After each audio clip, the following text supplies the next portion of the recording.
Nah, jadi menurut saya lupakan aja itu isu koalisi permanen. Menurut Abang nggak mungkin ada koalisi permanen? Nggak mungkin. Dalam paksi-paksi Prabowo ini ada juga yang tidak suka Prabowo itu berkoalisi dengan Jokowi, kan ada. Hari ini menurut Abang perlu nggak sih kita untuk berbicara soal 2029 dari sekarang? Ya nggak perlu lah, kerja aja dulu. Sebut siapa yang punya jasa sama Prabowo, no blank. Kalau Jokowi real jasanya, taruh Gibran, dukung habis-habisan untuk menjadi presiden. Sekarang kalau nggak didukung Jokowi, Prabowo nggak jadi.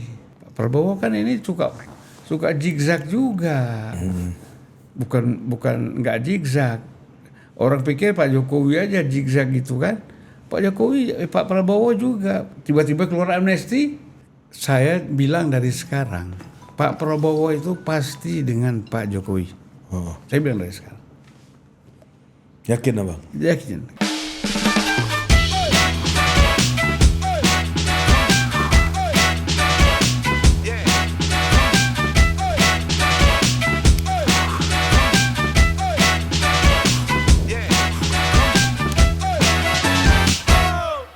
Kembali lagi di Total Politik dan hari ini sangat berbahagia karena kita merayakan kembalinya abang kita yang merupakan sosok panutan yang selalu ada di kolom-kolom komentar yang menanyakan kemana Bang Zulfan, kembalikan Bang Zulfan gitu.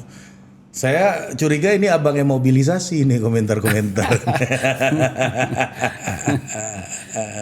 Kalau kawan-kawan itu kan kasih komentar nggak perlu lagi dimobilisasi, Iya, udah otomatis saja. Ya.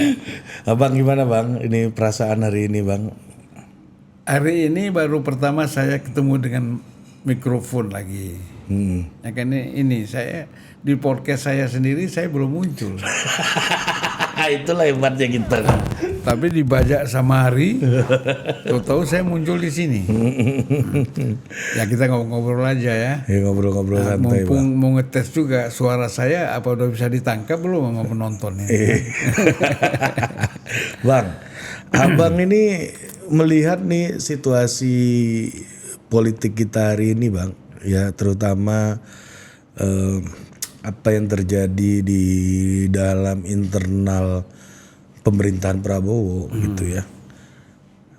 Ini seperti halnya di satu sisi ada operasi asah kuping gitu ya, yang berusaha memisahkan Pak Prabowo dengan Pak Jokowi. Tapi di sisi yang lain ada juga himbauan dari Adinda Abang juga. Ya kan, kalau di medsos dipanggilnya Kanda Bahlil. Kalau Abang kan manggilnya Adinda Bahlil kan. Itu berbicara soal koalisi permanen. Ini Abang melihatnya ada kontradiksi atau ada pertarungan nih Bang antara yang mau asah kuping Prabowo terus, tapi ada juga yang pengen ayo dong kita patenkan aja nih koalisi ini gitu. Ya, kalau saya lihat begini mengenai koalisi ya, antara statement argumentasi itu nggak ketemu, ya kan? Statementnya mau koalisi, mau diutuhkan, mau diikat, tapi argumentasi kita lihat alasan-alasannya kan nggak ketemu, karena masing-masing partai happy dengan kerjanya sendiri, dengan jalannya sendiri kan. Nah, begitu juga kita lihat di DPR misalnya, nggak ada. Bagaimana membangun koalisi permanen? Ini kan utopia juga. Sementara tadi konteksnya kan ingin memisahkan Pak Prabowo dengan Jokowi. Kan kalau bikin koalisi permanen, Jokowi nggak bisa dilupakan. Iya, makanya. Ya kan? Itu. Nggak bisa dilupakan. Dia adalah salah satu figur. Kekuatan politik penting di Indonesia hari ini. Nah, jadi mantan presiden yang masih mempunyai power lah, ya kan? Nah jadi, kalau kita mau bangun koalisi, harus buktikan dengan langkah-langkah politik kita, statement politik kita, agar tidak semakin jauh. Atau bahkan menurut saya nggak usah lagi koalisi permanen. Kalau koalisi permanen repot kan nanti.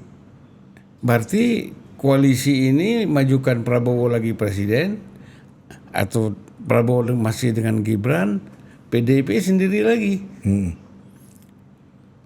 Orang sudah bisa baca. Nah mungkin PDIP menang kalau maju sendiri. Ya kan, dengan koalisi ini. Beda dengan pemilihan gubernur DKI, ya ini kan lokal. Kalau nasional kan nggak bisa. Ya.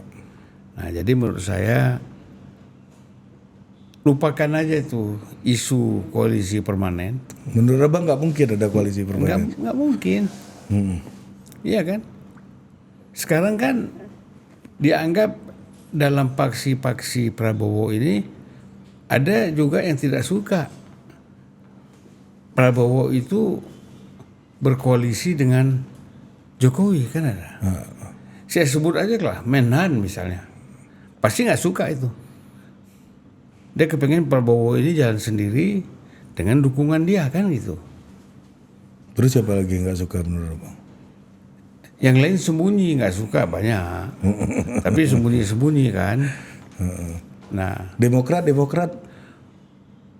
Demokrat itu dia tidak dalam konteks ingin memecahkan Jokowi sama Prabowo. Dia mau jalan sendiri. Kalau bisa koalisi Prabowo dengan Jokowi itu kuat, tapi mendukung dia. Kan gitu. Tapi kan itu nggak mungkin. Nggak mungkin, tapi dipaksakan. Namanya orang mau maksa diri kan bisa aja. Tidak mau bertabrakan dengan Jokowi misalnya, tidak mau bertabrakan antara AHY dengan Gibran misalnya kan. Tapi bisa juga numpang sama Menhan ini Demokrat. Ya, kalau Menhan kan dari dulu dengan SBY dekat. Iya. Kan pernah jadi sekjen. Iya. Wamen. Sekjen dulu kan. Iya. Habis itu menjadi Wamen. Iya. Wamenhan. Nah, sangat dekat. Dan praktis dulu juga kan SBY kan alumni Kodam 5 Jaya juga. Kodam Jakarta kan. Ya jadi dekatlah, punya singgungan yang sangat dekat antara Safri Samsudin misalnya dengan SBY. Nah jadi ya saling memanfaatkan semua nih. Ya mau kemana. Jadi kalau orang sekarang bingung melihat situasi ini kan, ini satu sisi kayak sekarang kencang sekali tuh pidato-pidato Menhan kan, soal batubara, soal ini. Nah jadi kembali lagi politik itu kan kita baca antara latent function dan manifest. Ya. Jadi orang jangan terbelenggu dengan yang manifest, Yang terlihat. Padahal di belakang itu apa? Bisa kita yang paling tidak setuju dengan korupsi, padahal kita juga mendukung paling koruptor. menikmati, ya kan? Itu.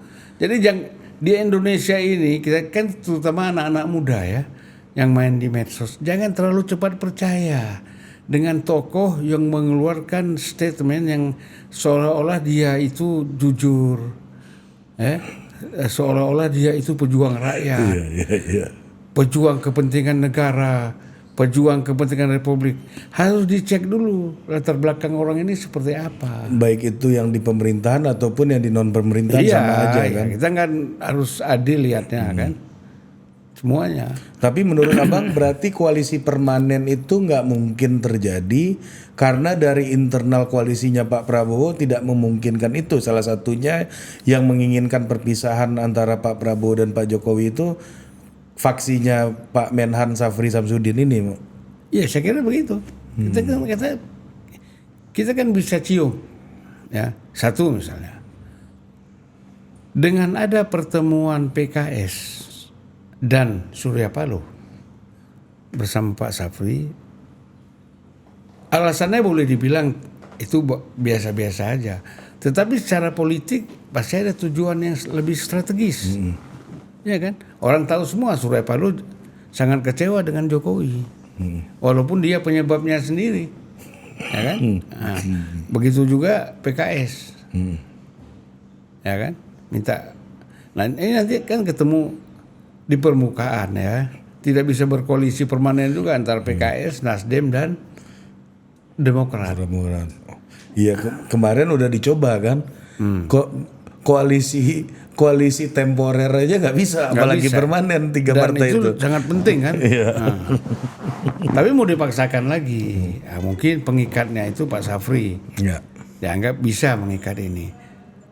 Tapi karena kan begini, aneh juga menurut saya ya. Walaupun peristiwa-peristiwa itu bisa dilupakan, orang bisa melupakan. Pak Surya Paloh itu kan banyak mengeluh juga sama saya, ya kan? Aduh, ini saya sama Pak Prabowo dan Sapri ini kan saya mau ditangkap katanya kasus tanah tinggi. Pengumuman BCA itu kan. Nah, jadi dia masih ingat terus itu. Bagi Surya Paloh dia nggak lupakan itu. Mungkin bagi Sapri dan Pak Prabowo juga nggak lupakan. Kan waktu itu Pak Sapri kan di Kodam kan. Iya, Kodam Jaya, Pangdam. Jadi nggak heran kita. Nah, apa bisa ketemu seperti ini? Jadi ketemu tapi saling curiga. Nah, ini Surya Paloh biarpun orang Aceh, dia pakai keris juga, taruhnya di belakang. Sapri juga, walaupun kata orang-orang Makassar campur Minang, dia juga taruh kerisnya di belakang, nggak taruh di depan. Iya kan? Iya. Jadi aku yang banyak ngomong. Iya, emang abang ya, kita mau dengerin abang di sini kan. Ya, tapi ide sekali lagi ya bang, saya iniin ya, pertajam lagi nih. Kalau yang lain sih mungkin kayaknya akan setuju aja dengan koalisi permanen. Iya, Golkar, PAN, terus Gerindra, pasti. PKB belum tentu. PKB masih goyang lah. PSI. Nah, apalagi ya? Ya udah itu. Itu aja kan? Ya. Mungkin P3 mau geser-geser dikit lah. Ya. Tapi yang paling berat itu menurut abang adalah kalau PDI udah dunia sendiri lah ya. Yang paling berat Demokrat. Demokrat sama Nasdem. Itu paling berat. Karena ini dua-dua memang tidak suka sama Jokowi. Ya, tidak senang sama Jokowi. Jadi sangat logik. Kalau mereka juga nggak bisa. Kalau mau masuk koalisi karena terpaksa. Tapi kan? Menurut abang ya koalisi akhirnya kalaupun mau dipermanenkan ya harus dipaksa kan gitu kan poinnya. Nah artinya bang kalau kita lihat dari konstelasi politik internalnya Pak Prabowo, inilah yang menurut abang paling memungkinkan melakukan operasi asah kuping antara Pak Jokowi dan Pak Prabowo. Ya jadi atau aktor eksternal menurut abang? Aktor itu eksternal, bisa juga internal. Ya. Tapi kan lebih bahaya kalau ada di internal. Iya kan? Ya sebenarnya ini kita masih terpaut dengan orang bisa berbeda politik dalam satu situasi. Bisa bersama kembali kalau pemikiran politiknya itu kembali ketemu. Kepentingan politiknya kembali ketemu. Kita masih ingat yang dikatakan TNI Ijo Royo-Royo dulu. Pak Safri kan ada di situ. Ya. Kiplan Zen. Terus Ismail Yuzairi kita ingat. Fahru Rozi dan Fahru Rozi yang kita ketemu acara orang Aceh sama abang itu kan. Nah ini kan kalau kita kategorikan ideologi memang Pancasilais. Mereka gak mungkin kalau memimpin negara tidak Pancasilais. Tapi kan sentuhannya kan masih ada sentuhan kanan. Ini ideologis nih. Ideologis. Islam kanan ini sampai kapanpun gak ketemu sama Jokowi. Ya kan? Sama Marhen aja mereka gak ketemu. Apalagi Jokowi yang dituduh komunis. Ini baru kita ngomong soal ideologis, belum soal kepentingan nih ya. Iya kan? Ideologis aja udah gak ketemu nih. Gak ketemu. Nah,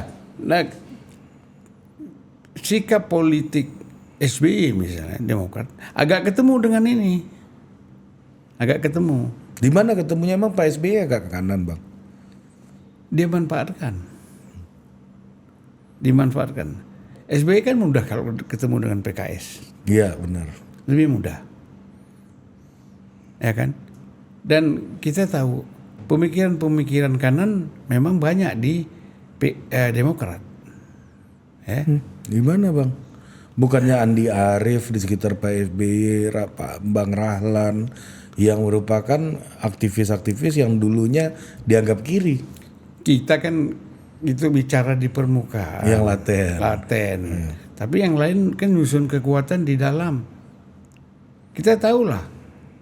Pada masa SBY lah SK-SK pelarangan berdirinya gereja paling banyak dikeluarkan oleh MUI.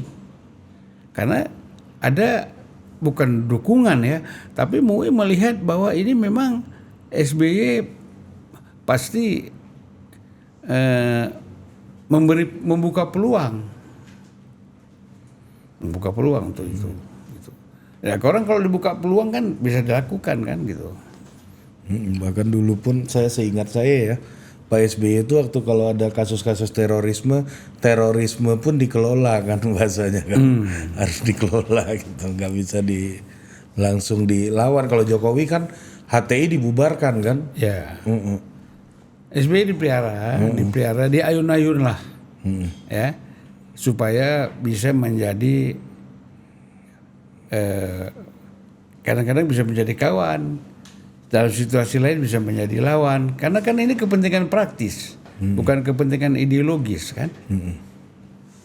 Dan seringkali Pak SBY melihat kekuatan politik kayak gitu ya Bang ya. Kadang-kadang lawan, kadang-kadang kawan gitu kan. Nggak ada yang permanen ya. Ya kan. Jadi itu kan dalam perjalanannya kan kita bisa lihat. Ya kan. Antara Demokrat dengan Gerindra misalnya, kalau dengan PDI udahlah ya, dengan Gerindra kadang kompak, kadang berkoalisi, kadang berseberangan kan gitu. Nah, jadi ya semangat Bahlil untuk membuat koalisi permanen sih boleh aja. Oke. Namanya semangat dan kan. aspirasi kan. Dinda Bahlil abang ini kan. Panggil dulu Dinda Bahlil. Ya, Dinda kita ini. Ya kan. Nah, Dinda Bahlil ini memang punya potensi untuk menciptakan situasi-situasi seperti itu. Tapi masalahnya kan dia nggak mampu sendiri, dan yang lain bagaimana? Dan Bahlil dengan buat Jokowi dan Prabowo nggak bisa dipisahkan hubungannya ya.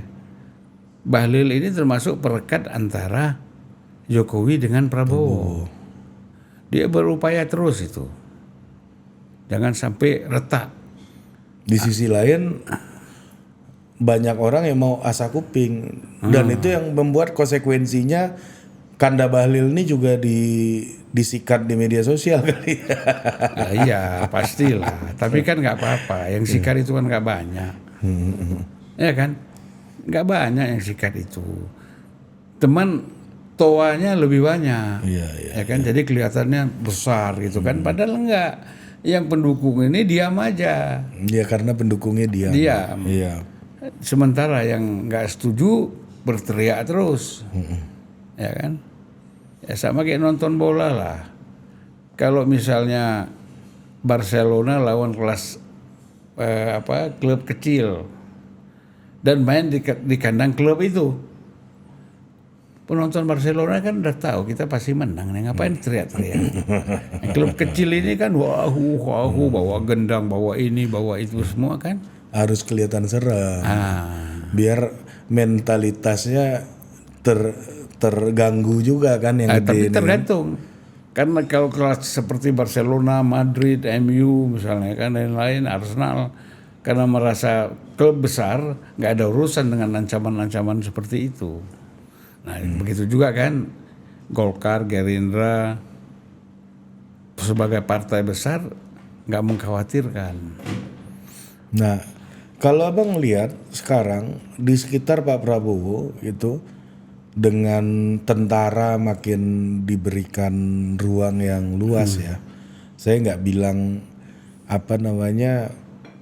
Pak Prabowo ini sebagai seorang pemimpin yang militerisme karena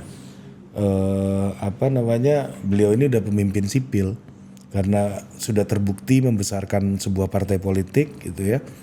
Tapi perspektif dan paradigma beliau soal kedisiplinan, soal bagaimana pemerintahan yang efektif gitu ya, itu tidak bisa lepas dari keterlibatan tentara misalnya. Ini kan soal imajinasi Bang ya kan, dan pengalaman gitu. Kalau kita lihat dari apa yang terjadi hari ini bisa kita baca Perdana Menteri yang lagi kuatnya sekarang Menhan, atau gimana menurut Abang? Ya jadi begini, tadi bicara disiplin. Seolah-olah orang menganggap tentara ini disiplin. Disiplin dalam bentuk apa? Ini dalam kepercayaannya Pak Prabowo. Iya, Bang. dalam baris berbaris. Iya. Dalam angkat senjata. Kalau kita bicara disiplin kan harus bicara ideologis. Bicara program yang jelas. Kita ingat pada zaman Pak Harto, tentara juga, koruptor juga sebagian besar kan. Nah, disiplin apa yang kita mau bangun? Jangan teriak-teriak disiplin, tadi tidak berorientasi pada positif. Berorientasi pada keadilan. Kita kan takut itu. Nah, Karena berpotensi untuk abuse gitu. Nah, nanti kecenderungan orang menuduh Pak Prabowo ini militeristik. Gitu kan. Ya, itu yang terjadi kan. Nah, itu kan terjadi. Nah, makanya harus pintar-pintar lah pengelola ini. Kita bukan nggak setuju tentara itu masuk dalam posisi strategis, tapi harus hati-hati. Kalau masuk tapi merusak, ya jangan. Pertimbangannya harus lebih banyak. Iya. Kalau sipil tuh 1-2 kali mikir, kalau tentara 5 kali mikir lah posisi yang mau diberikan gitu ya, maksud Abang kan. Dan kalau gini ya, tidak ada jaminan tentara pasti disiplin. Ya. Dan bukan tidak mungkin sipil juga bisa disiplin. Disiplin, betul. Ini kan dibangun sebenarnya. Disiplin itu dari mana? Dari suri tauladannya kan. Ya, dari pemimpin. Iya. Kalau pemimpinnya memang disiplin semuanya kan, ngomong konsisten, ya kan, terus komitmennya ada, ya tentunya semuanya ikut. Nah, ini kan Pak Prabowo ini menghadapi puluhan tahun orang memang sudah dalam perilaku yang rusak. Dia ingin membangun ini dari mana? Harus dia tanya dari mana. Semua negara itu dari mana? Lenin, ya kan? Bangun dari mana? Cina, Deng Xiaoping, bangun dari mana? Jepang, India semua. Ini pernah bertanya nggak dari mana yang mau kita bangun? Harus ada sistem, nggak bisa program. Nah kalau kita lihat Pak Prabowo ini mengandalkan program bukan sistem, ya kan? Sistem itu kan berdasarkan wujud daripada ideologi kan gitu. Nggak mungkin sistem berdiri sendiri tanpa ideologi. Nah, Pak Prabowo mau mencoba langsung pragmatis masuk ke program MBG ini sekolah rakyat itu. Tapi kan harus berorientasi kemana, gitu. Lambat nggak apa-apa, tapi pasti maju.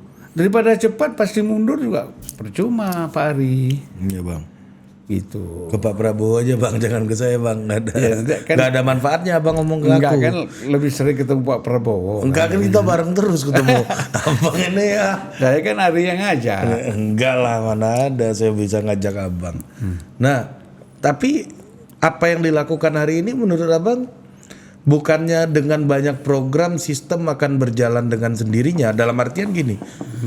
Iya kan, programnya A, B, C, D, F, G nih yang terjadi dilakukan Pak Prabowo, MBG, sekolah rakyat dan lain-lain. Akhirnya kan terjadi perubahan paradigma di pemerintahannya Pak Prabowo yang mau nggak mau semuanya harus turun untuk menyukseskan program-program ini gitu. Orientasinya mesti ada. Orientasinya kemana? Kan negara ini kan bukan soal MBG saja, bukan sekolah rakyat aja, begitu banyak persoalan. Makanya dilihat dari segi sistem ideologinya. Dari ideologi dibuat bangun satu sistem sehingga ada prioritas-prioritas yang bisa dibangun. Fokus kemana? Kalau semua kita mau bangun ini, menyelesaikan batu bara, menyelesaikan nikel, menyelesaikan kelapa sawit, semua kita mau selesaikan. Dan terus terang ketika itu diserahkan kepada mantan TNI atau TNI itu berat. Ini ya, terus terang lah ya, kita bilang orang-orang yang menguasai sawit dengan sekian ratus ribu, menguasai nikel apa, kan mereka sudah pelajari secara matang. Feasibility study segala Ada macam. itu. Sekarang kan kalau mandek bagaimana? Nah jadi itu artinya memang harus sabar, pelan-pelan, nggak usah buru-buru. Insya Allah Pak Prabowo 10 tahun jadi presiden, ya kan? Nggak usah terburu-buru. Emang ada yang mengatakan Pak Prabowo 5 tahun, Bang? Ya tapi kan ini kekhawatiran. Nah kalau kekhawatiran mah semua orang juga bisa kita khawatirkan untuk 5 tahun, gak hanya Pak Prabowo gitu loh, Bang. Iya, tapi kan gini, artinya nanti orang melihat kenapa mesti buru-buru. Memang tidak bisa puluhan tahun seperti Pak Harto, ya kan? Tapi 10 tahun kan? Ini kan 10 tahun, tidak sampai 20 tahun. Tapi 10 tahun ini kalau kerjanya efektif, orangnya benar. Misalnya kita ambil contoh ya, kita kaitkan sedikit dengan Purbaya. Langkah-langkahnya kan bagus, ya kan? Mencegah kebocoran dari lini yang paling bawah yang namanya desa, kecamatan, kabupaten, provinsi sampai ke pusat. Itu positif, gitu kan? Nah, tetapi kalau tidak ada yang dibangun untuk menambah sumber daya kita, ini kan nggak bisa. Pemasukan negara ya. Misalnya kita tanya, oh ini Pak Purbaya udah habis-habisan kerja, tapi rupiah kita makin lama makin anjlok terhadap dolar misalnya. Pemasukan negara nggak tercapai. Karena apa? Nggak bisa negara ini hanya bangun fiskal dan moneter.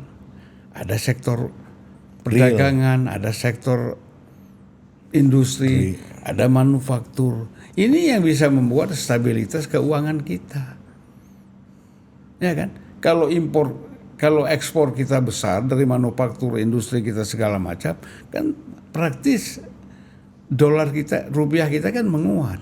Oh, jadi saya bisa mengatakan bahwa hari ini Pak Prabowo dapat masukan dari haluan tentara-tentara ini agar menyelesaikan secepat-cepatnya 5 tahun ini sehingga sistem tidak terbangun. Itu yang mau Bang katakan.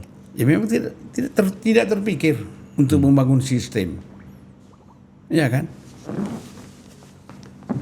Kita kan belajar banyak juga konsep-konsep negara ini. Baik Mahathir yang paling dekat sama kita. Ya, Deng Xiaoping paling terbukti sukses. Lee Kuan Yew. Kemudian Putin misalnya. Itu kan semua by system. Bukan by program. Program itu harus mengikuti sistem. Iya kan? Sekolah rakyat kita bangun. Terus kalau dia lulus sekolah rakyat mau kemana? Ya kan? SMP. SMP-nya masih seperti itu. SMA masih seperti semula. Akhirnya kan rusak juga. Capek aja kita. Kalau by system? Kalau by system kita rompak dari atas sampai ke bawah.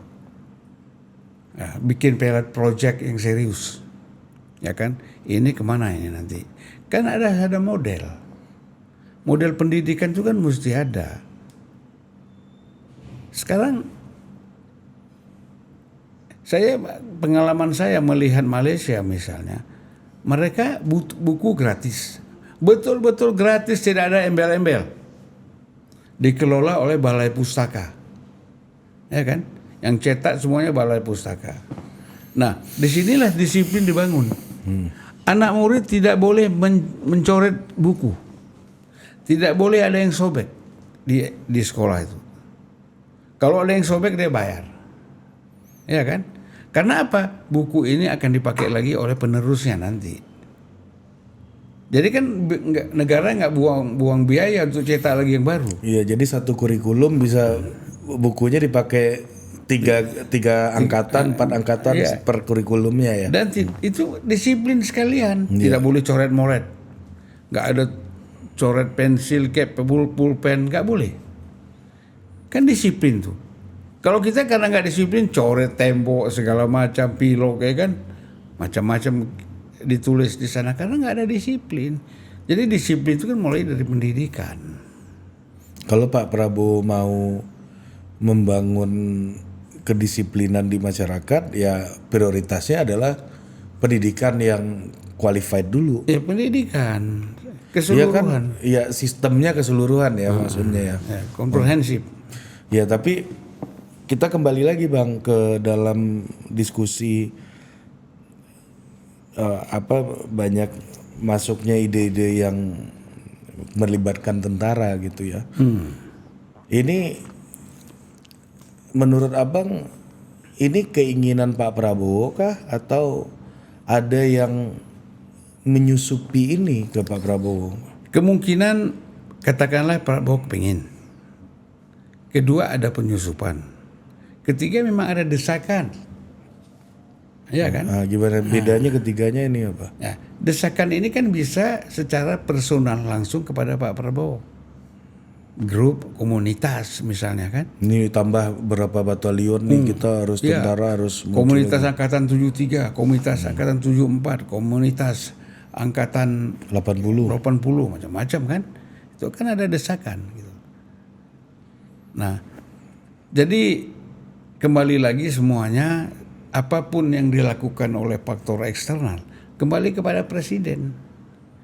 Nah, makanya di sini kan leadership diperlukan. Nah, sekarang misalnya yang ingin menunjukkan punya leadership itu Pak Safri, Menhan. Dia pidato sana sini kan soal korupsi, negara ini nggak boleh dirampok di mana segala macam. Itu kan dia ingin menunjukkan saya punya leadership. Saya punya keberanian, punya semangat untuk membela bangsa dan negara.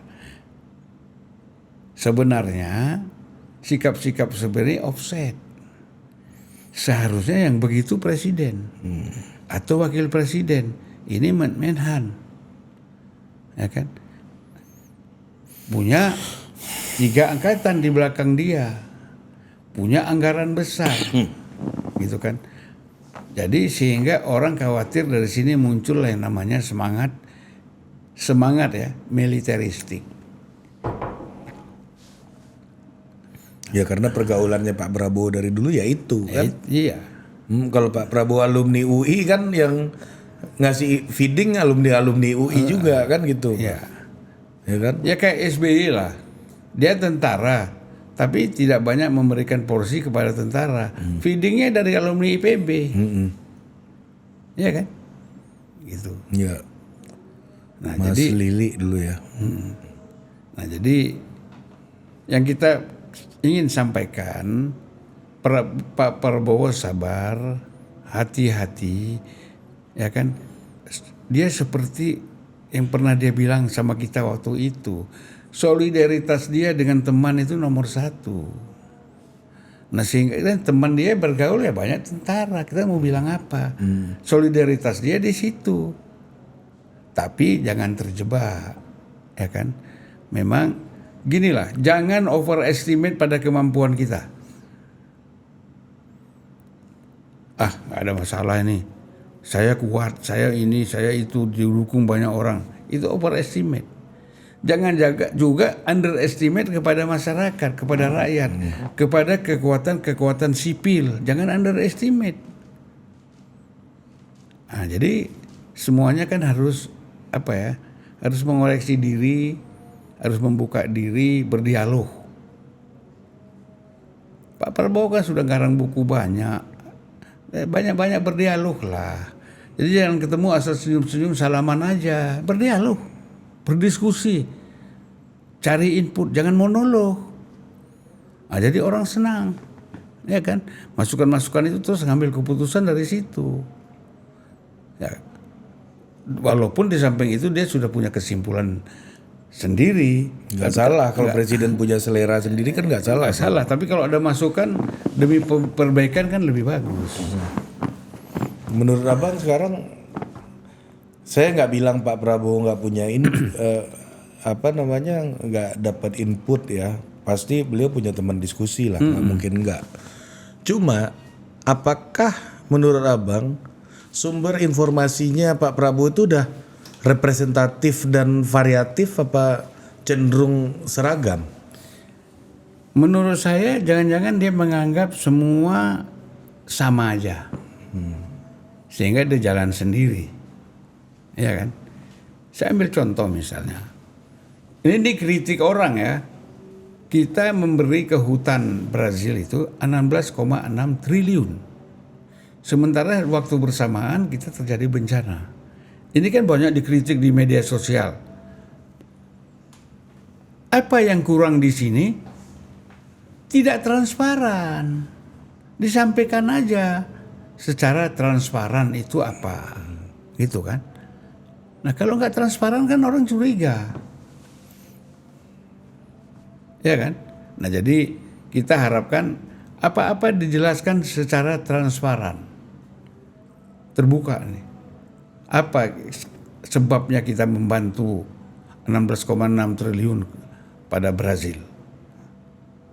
Ya kan? Karena kalau nggak ada bencana, orang nggak persoalkan. Nah, banyak hal saya kira yang harus terbuka, transparan disampaikan kepada masyarakat. Ya kan? Apalagi yang mimpin ke sana tuh Pak Hasim. Curiga lagi kan? Ini cari proyek ini itu. Capek kita. Ya kan? Tiap hari ngurus-ngurusin yang begini. Harusnya kita udah maju ke depan. Ya kan? Gimana nih? Paten. Nah, tapi balik lagi Bang. Kalau kita balik lagi ke isu koalisi permanen gitu ya.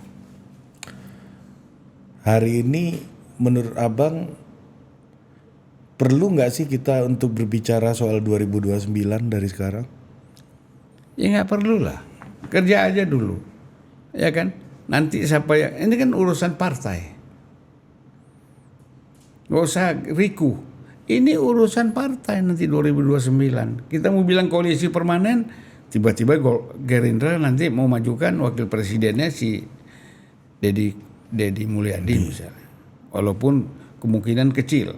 Kemungkinan kan Prabowo masih tetap sama Gibran ya. Kemungkinan. Apa yang membuat Abang yakin itu? Ya karena menurut saya kekuatan Jokowi masih kuat. Ya. Masih ada pengaruh di masyarakat. Kita lihat misalnya paling sedikit 500 orang setiap hari datang ke rumah Jokowi. Itu rakyat loh. Bukan elit. Nah rakyat ini kan dari mulut ke mulut. Pulang dari sana dapat kaos. Nah itu yang kelihatan dengan mata kepala. Pulang dari sana dapat apa lagi kita nggak tahu. Ya kan? Mereka balik ke kampung. Wah Pak Jokowi bagus, Pak Jokowi ini. Kan itu tersebar, itu real. Kekuatan real kan. Kekuatan elit kan banyak nipunya. Iyalah. Aku ada 10.000 suara Bang. Kalau gitu kau aja yang maju dari situ. Iyalah. Jangan kau kasih aku. Kau aja jadi caleg. Kau aja yang caleg lebih pantas. Apa boleh aku tawarkan aku kan gitu. Nah, kalau rakyat itu real. Kalau saya hitung-hitung itu hampir 500. Masa-masa sekarang, masa-masa baru Pak Jokowi kan masa-masa Pak Jokowi masih baru berhenti dari presiden, berbus-bus kan ribuan. Sekarang masih ada. Terakhir saya lihat masih 500-an lah per hari.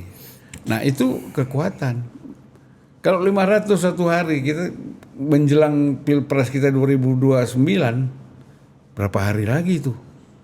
Berapa juta kira-kira? Ya kan? Tapi di tengah operasi asap kuping ini akan gagal menurut Abang? Saya yakin gagal lah. Pak Prabowo itu kan bagaimanapun mengingat jasa. Dia mengingat jasa.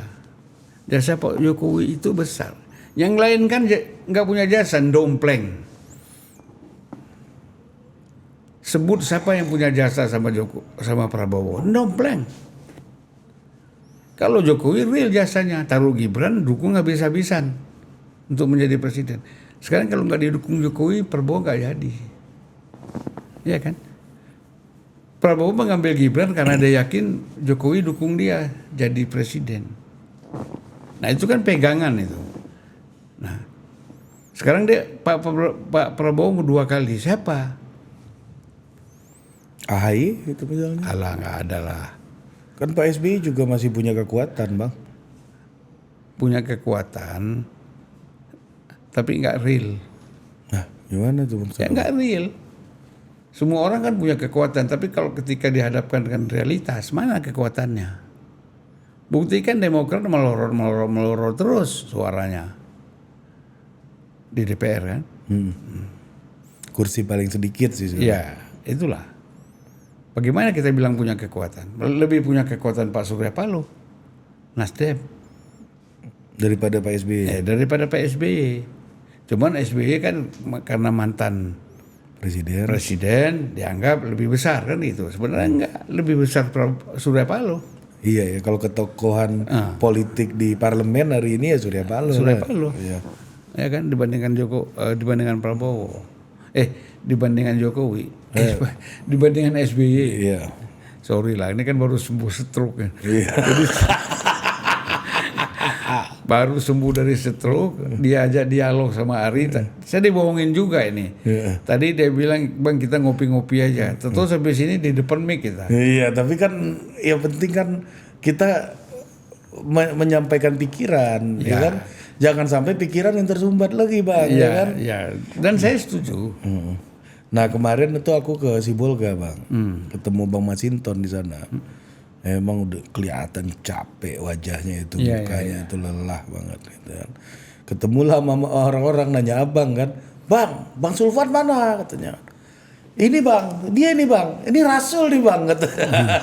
Raja segala ulu. Itu kok si Bolga tahu betul itu. Ini Rasul nih Bang, dia Bang katanya. Untuk siapa? Nunjuk kawannya, pas kita ketemu kan dia, Pak Julpan mana? Ini Rasul nih dia nih banget. Raja segala ulo, aduh. Masinton gimana kabarnya? Ya itulah kemarin tidur di pengungsian gitu kan. Memang saya lihat Bang Masinton beberapa teman ya, yang kemarin kebetulan itu saya kenal secara personal gitu Bang ya, Bang Masinton itu tidur di pokoknya pengungsian. tempat bupati yang kepala daerah yang tempatnya kena musibah ya. Iya, itu Bang Masinton itu 24 jam tuh Bang. Di pengungsian terus kayaknya tuh. Memang sampai kemarin tuh sampai hampir kayaknya hilang atau gimana gitu. Jadi dia sempat masuk ke daerah yang sulit karena memang kali buat Masinton kan itu biasa. Sebelum jadi anggota DPR 24 jam juga. Di jalan. Emang itu hobinya tuh. Hobinya. Nah, ada kawan saya juga satu lagi, ini abang saya nih. Yang dari awal yang ngajarin saya bikin YouTube tuh beliau ini. Namanya Vasco Risemi, wakil gubernur Sumatera Barat, Bang. Wah, itu juga, Bang. Itu saya lihat di media sosialnya gila itu. Nggak habis-habis tuh. Bang, sempatlah kita video call kemarin kan. Bang, jaga kesehatan Bang. Walaupun lu wakil gubernur, paru-paru lu tetap 2. Jangan merasa paru-paru 4 gitu kan. Kayaknya nggak tidur-tidur tuh Bang Vasco tuh. Dan apa ya namanya ya, dalam musibah kayak sekarang itu saya agak lain rasanya Bang. Karena ya terutama karena ada kawan yang dapat amanah gitu ya, untuk langsung berhadapan dengan masyarakat dan kita update terus tuh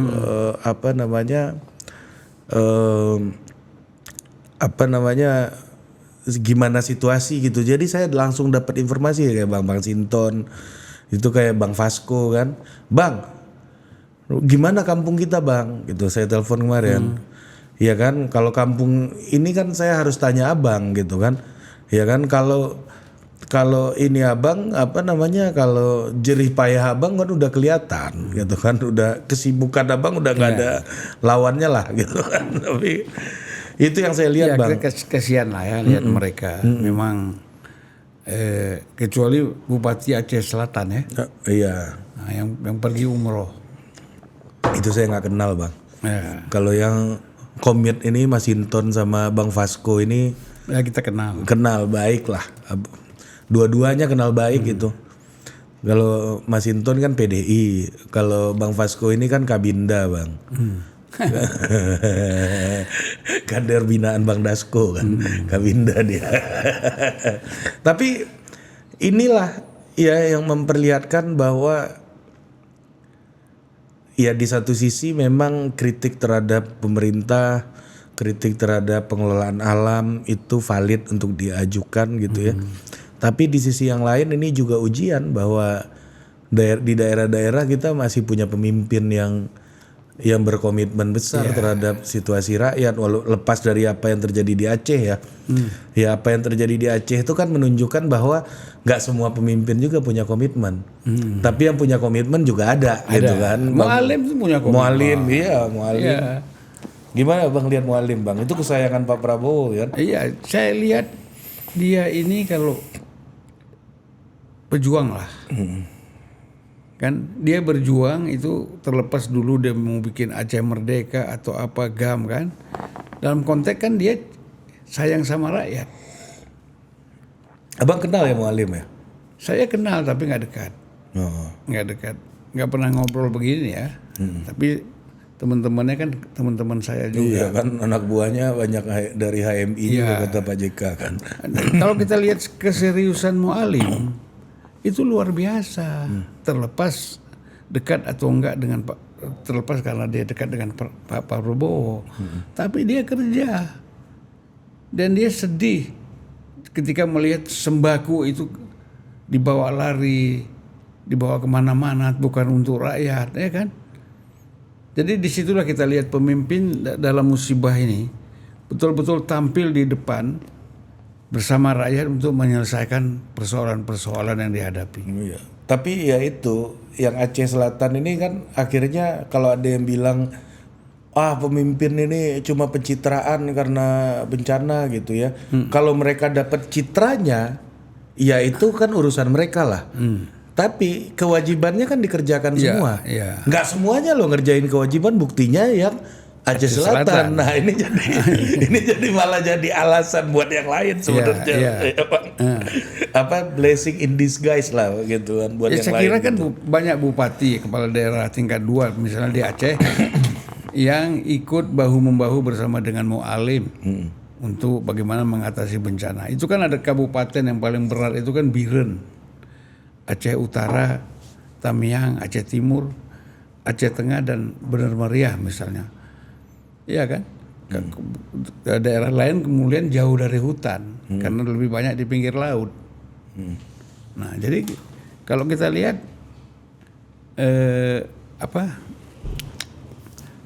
semangat ya kerjasama antar gubernur dan kepala daerah tingkat 2 itu terbangun. Karena nggak bisa jalan sendiri. Betul. Nah, dan ini pelajaran. Janganlah orang yang tinggal di tempat tinggi itu merasa aman. Karena di sini kalau rendah kita kena tsunami, ya kan? Kalau tinggi nggak kena tsunami, ternyata ada tsunami yang lain datang. Ya.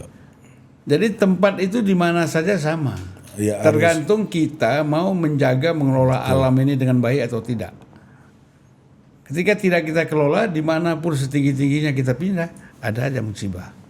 Ya, tangan kita lah yang lebih yang lebih penting kan. Apakah tangan kita berbuat baik atau berbuat enggak gitu kan. Nah, sebagai penutup Bang. Abang melihat koalisi Prabowo ini Bang.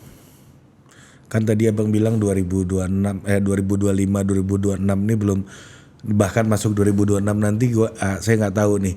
Udah saatnya belum ngomong 2029. Kan Abang tadi bilang belum.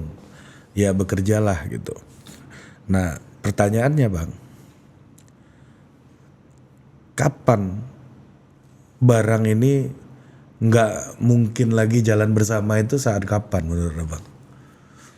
akhir 2027. Apa alasannya nggak mungkin Ya bersamaan? alasannya banyak. Misalnya tadi kan AHY ngotot misalnya kok dia akan masuk koalisi kalau memang dia jadi wakil presiden. Kalau Prabowo presiden. Nah, di sini juga kan kalau saya lihat ya Golkar tetap menginginkan Gibran. Kan hitung-hitungannya di situ. Bahlil karena kedekatan dengan Pak Jokowi, dia pasti menginginkan Gibran. Kalau head to head suara di parlemen pasti Golkar lebih besar. Ya. Tapi problemnya lagi karena Golkar ini go public banyak juga. Ownernya banyak. Ownernya banyak. Bahlil mau begini belum tentu juga bisa mulus. Iya kan? Gitu. Nah, kalau PSI sebagai partai Pak Jokowi ya bisa leading juga nanti ya kan sekarang indikator apa Burhan indikator 4,9 bahkan diprediksi kalau Pak Jokowi jadi ketua umum bisa 17% ke atas. Kalau hanya ketua Dewan Pembina misalnya paling ya 12-15%, ya kan? Tapi bagus juga Mat Ali masuk nih ya. Ya gini, bagus ini kan nanti kita lihat. Nggak per hari ini dari survei. Ya tapi produktif atau kontraproduktif. Oke. Gini lah, partai ini apalagi partai baru, partai kecil, bukan partai parlemen, itu lebih banyak konsolidasi ke dalam daripada kita konsolidasi daripada kita bicara keluar. Ya kan? Kemarin kan dengan ribut-ribut antara Ahmad Ali dengan Guntur Ramli itu soal nenek-nenek jadi ketua umum, itu kan sebenarnya isu itu menjadi kontraproduktif. Kalau bagi PDIP udah biasa nggak produktif. Tapi kan PSI partai baru harus hati-hati mengelola ini. Ya. Konsolida. Balik lagi Bang, tadi soal ini tadi PSI Pak Jokowi, kalau PSI makin gede, ya kan? AHY ngotot, Demokrat mengajukan. Nggak bisa, Pak Prabowo kan pasti lihat, dia kan lihat politiknya real. Dia pilih Gibran karena dia mau menang. 2029 kalau dia maju presiden, dia juga kepingin wakil presiden dia yang bisa mensupport dia. Ya kan? Kenapa nggak ngambil Muhaimin, ada problem. Mengapa nggak ambil Erik, punya problem. Kenapa nggak ngambil Fopipa, juga punya masalah. Ya kan? Masalah itu tidak melulu masalah hukum, masalah politik dan macam-macam. Mengapa ngambil Gibran? Karena ada Pak Jokowi di situ. Jokowi akan dukung dia. Ini orang teriak-teriak. Orang nggak tahu persoalan yang sesungguhnya adalah Prabowo kalau tidak ngambil Gibran nggak menang. Kemarin itu ya. Itu kan real. Orang boleh teriak, Pak Prabowo bilang gue mau menang. Lu teriak-teriak, gitu kan? Nah, jadi sekarang ke depan pertimbangan lagi buat Pak Prabowo. Siapa yang kuat? Partai mana yang kuat selain Gerindra misalnya? Ya kan? Pak Prabowo kan ini suka zigzag juga. Bukan nggak zigzag. Orang pikir Pak Jokowi aja zigzag gitu kan. Pak Prabowo juga tiba-tiba keluar amnesti buat PDI. PDI Hasto Tom Lembong. Siapa yang nyangka? 2 hari sebelumnya aja kita nggak nyangka. Ya kan? Tiba-tiba keluar gitu kan. Nah, nanti apa lagi? Jadi seperti itulah tipenya Pak Prabowo ya. Dia sudah pikirkan tapi dikeluarkan nanti. Termasuk juga ini kalau AHY dan Gibran pilihannya, ini artinya kan kompetisinya yang terbuka antara dua ini nih Bang. Iya, AHY itu kelihatan ambisius. Dengan kemarin menyerang infrastruktur yang dibangun oleh Jokowi kan. Itu salah itu, ngapain? nggak ada gunanya hal-hal seperti itu. Itulah kadang-kadang saya bilang orang ini kadang-kadang nggak mau dengar pendapat orang lain, akhirnya keluar dari pikirannya yang aneh-aneh. Kan ada orang-orang pinter di sana, mana isu yang produktif, mana isu yang kontraproduktif, kan dikasih tahu, dihitung dulu. Partai politik itu intelijensinya mesti kuat, itu berhitung. Kalau kita begini, efeknya apa, negatifnya apa, positifnya apa. Masa di Demokrat nggak ada yang bisa hitung begitu? Berarti Bang, bisa nggak saya simpulkan kayak gini?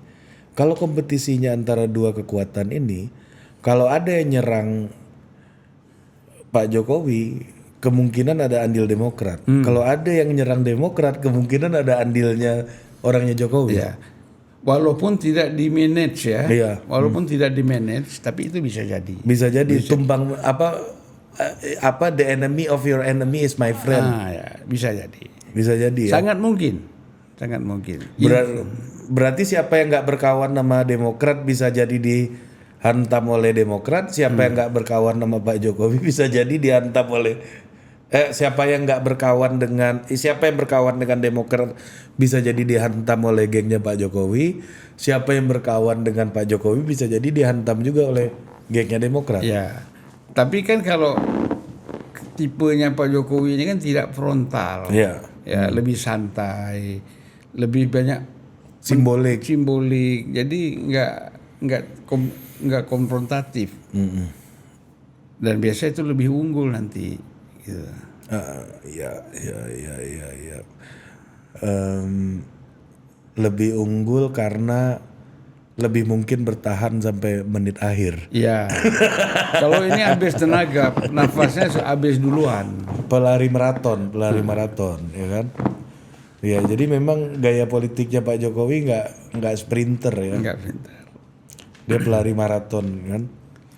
Tapi ya ini artinya nih pertarungan antara sprint ya kita nggak bisa lepaskan bahwa 2029 ada tiga king dan kingmaker gitu ya. Pak Jokowi, Pak Prabowo dan Pak SBY dalam pembentukan koalisi ini kan. Ya. Saya bilang dari sekarang, Pak Prabowo itu pasti dengan Pak Jokowi. Saya bilang dari sekarang. Yakin abang? Yakin. Kalau mau tahu alasannya, podcast sekali lagi kita buka. Mantap, sampai jumpa lagi dah.